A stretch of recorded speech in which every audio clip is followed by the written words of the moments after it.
First phrase is 0 hour. 0 hour means किसी काम के शुरू होने का एग्जैक्ट टाइम या फिर point.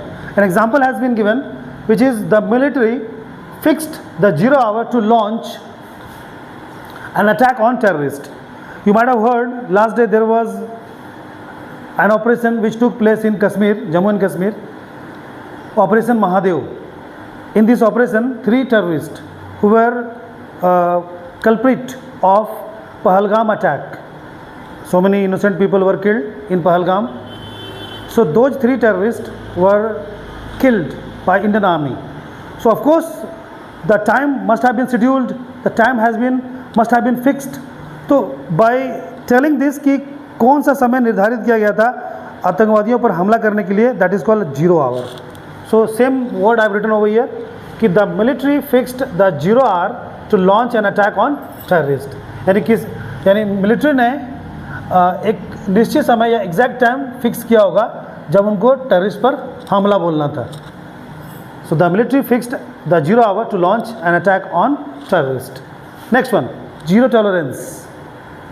The meaning of zero tolerance is बिल्कुल बर्दाश्त नहीं करना.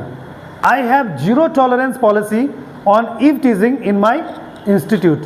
यानी मेरे इंस्टीट्यूट में ये जो छेड़खानी वाला जो मुद्दा, because I am teaching girls and boys both, right, there are so many girls learning English over here. तो यहाँ पर एक चीज़ तो फिक्स है कि if anybody does this type of activities, molestation और eve teasing, so the person will be absolutely rusticated or permanently discarded from this institute. So यहाँ पर तो इस पर बर्दाश्त ही नहीं. और छोटा मोटा कोई गड़बड़ी करेगा, जैसे हिंदी बोल दिया या कुछ सामान तोड़ दिया, तो that can be tolerated. But ये वाला जीरो टॉलरेंस है.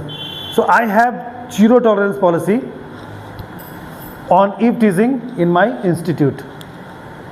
Next one is zero impact. Zero impact means कोई असर या प्रभाव नहीं पड़ना.